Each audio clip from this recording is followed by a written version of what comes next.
but I was like, I think I'm pregnant. I think I am pregnant and I don't know what to do.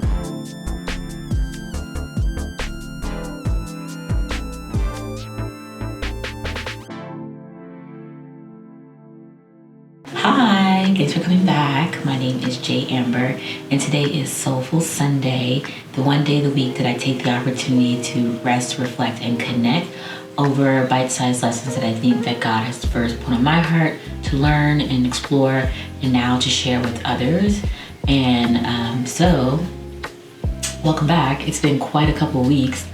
I took a little bit of a hiatus. Again, there's only like a handful of people following me, and that's okay. I'm not complaining. I'm just saying. But I wanted to step away and kind of figure out a better way to get my personality to show through on these videos, because I don't want it to seem like I'm some sort of expert. I feel that we all kind of have perhaps social media fatigue, and there's constantly somebody on your computer screen, on your phone screen telling you, oh, you have to do this. This is the only way that it works.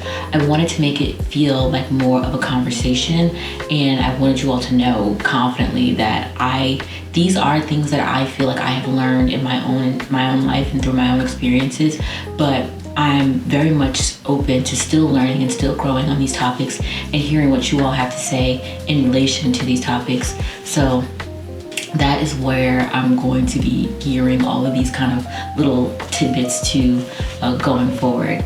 And I guess that leads me into what my topic is for this week. This actually wasn't going to be my topic for this week, but the topic that I had this week, I started to work on kind of like, fleshing it out. And I realized that there's so much that I really haven't explored or explained about myself or given you guys background about myself, so that topic would make more sense. But today I am talking about hearing God's voice.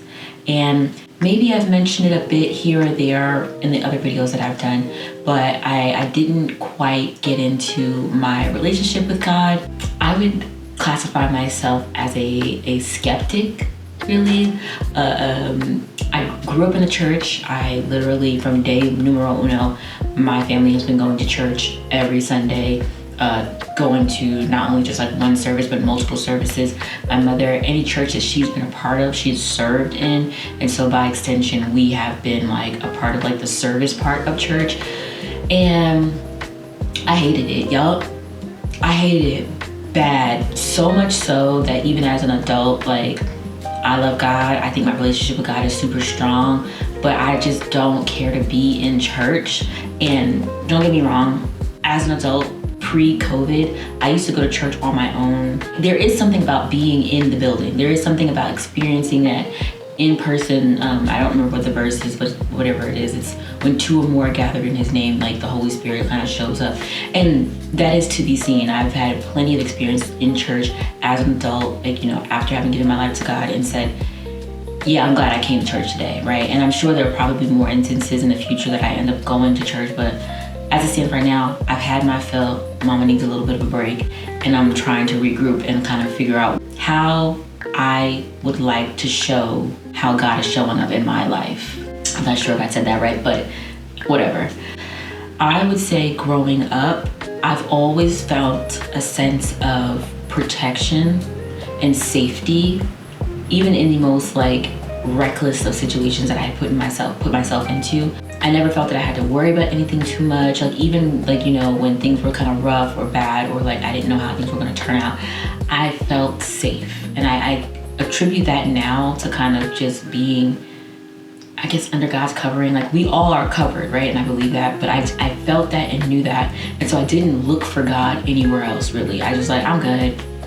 I go to church on Sunday, I'm good.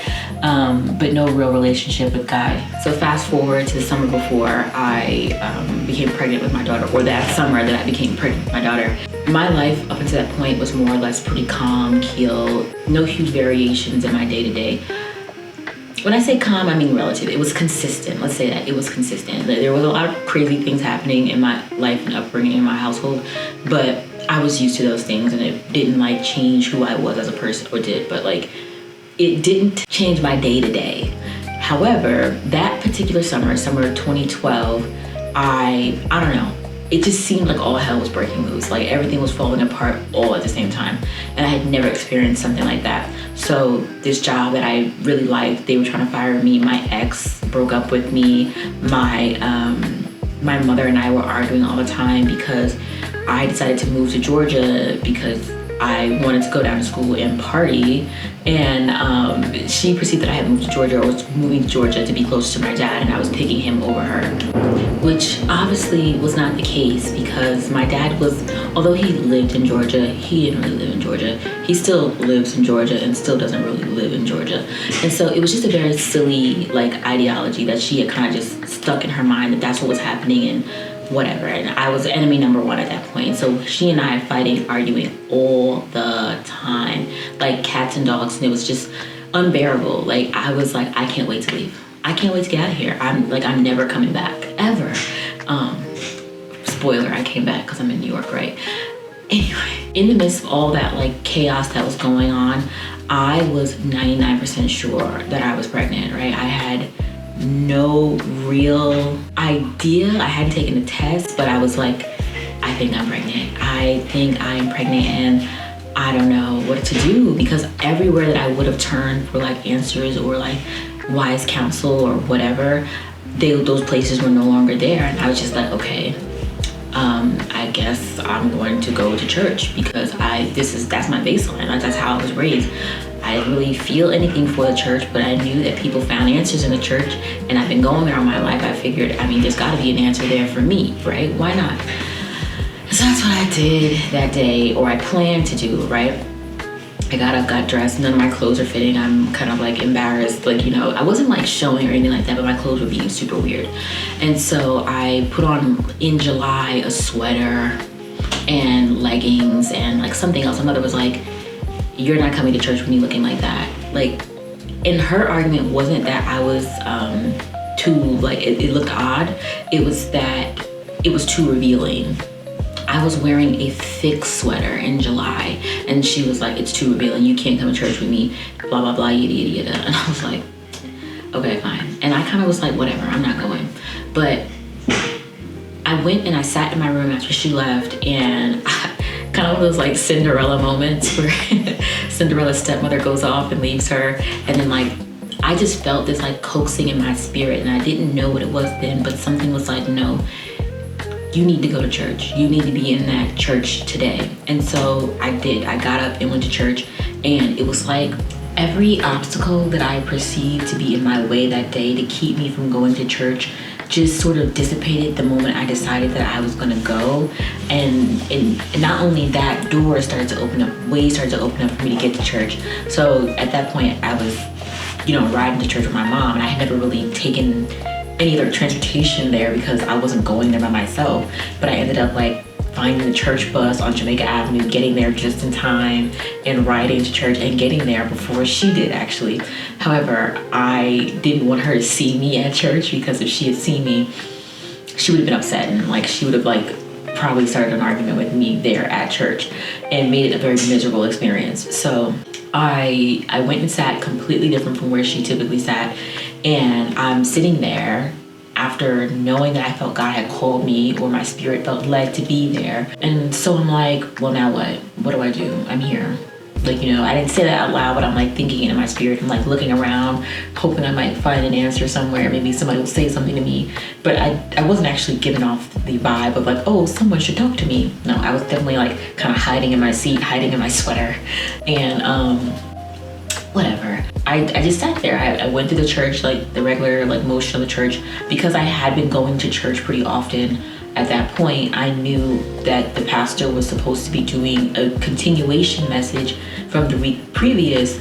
And so that's what I was anticipating to hear. And he, right away when he got on stage, he said, I don't know, something was just on my spirit this morning, and I felt the need to change my trajectory with what my message was. He said, I just had to get this one out, right? And so I wish I could remember exactly what he said and the cadence in which he said it. But when I tell you, it felt like a very beautiful song that he had crafted together, and it was like slowly kind of building, like his, like, you know, what's the word, a crescendo.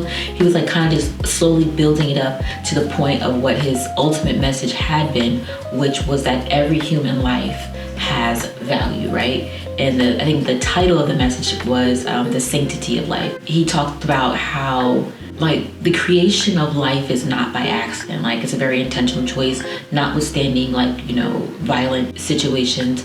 But it's an intentional choice that two people lay down and decide to do this thing that ultimately can lead to the possibility of a child. Like, that's the purpose of that action, right? And so it's not by accident, right?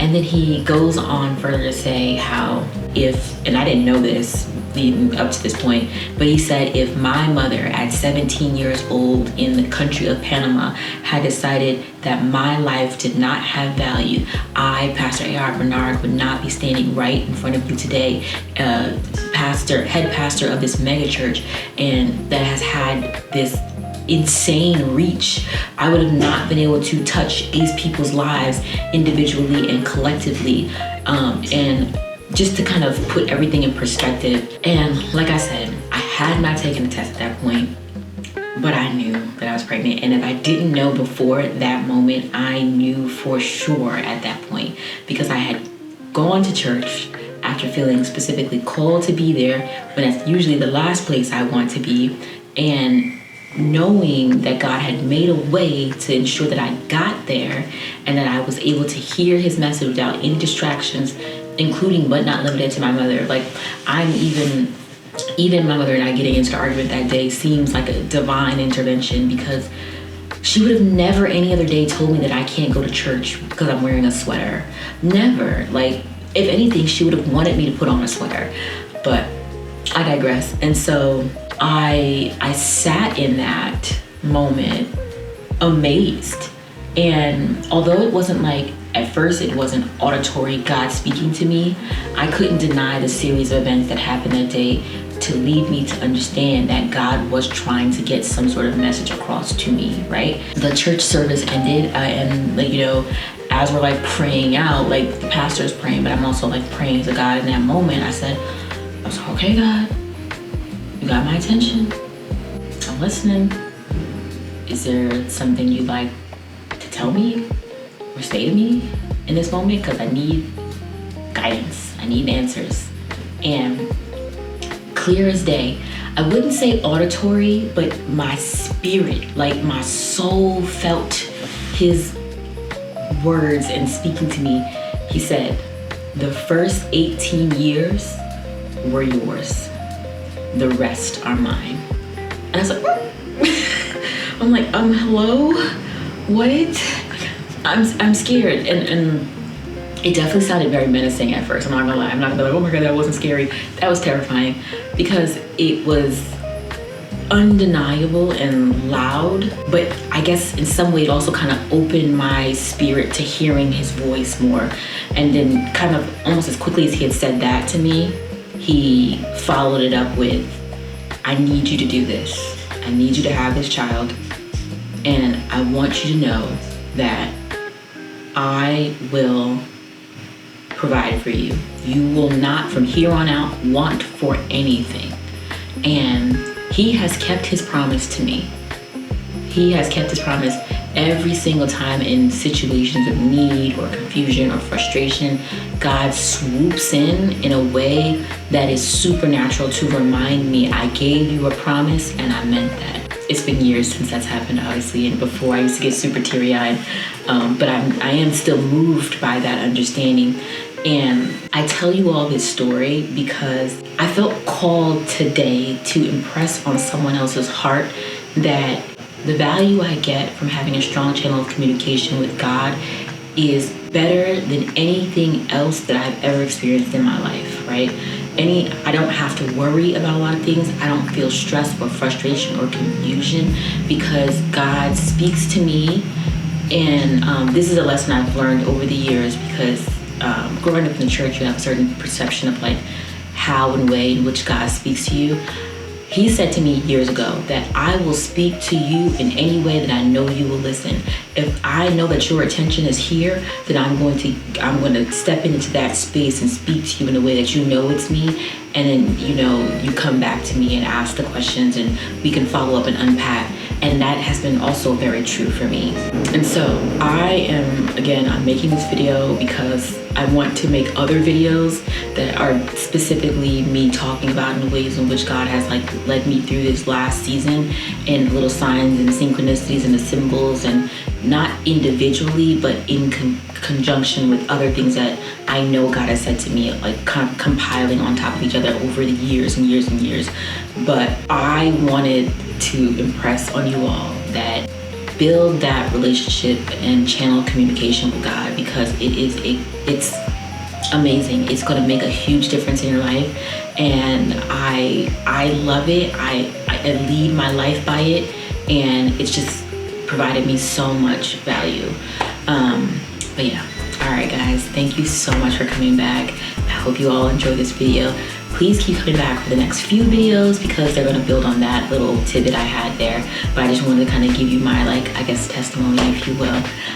But thank you so much, and I will see you guys next week. All right, bye.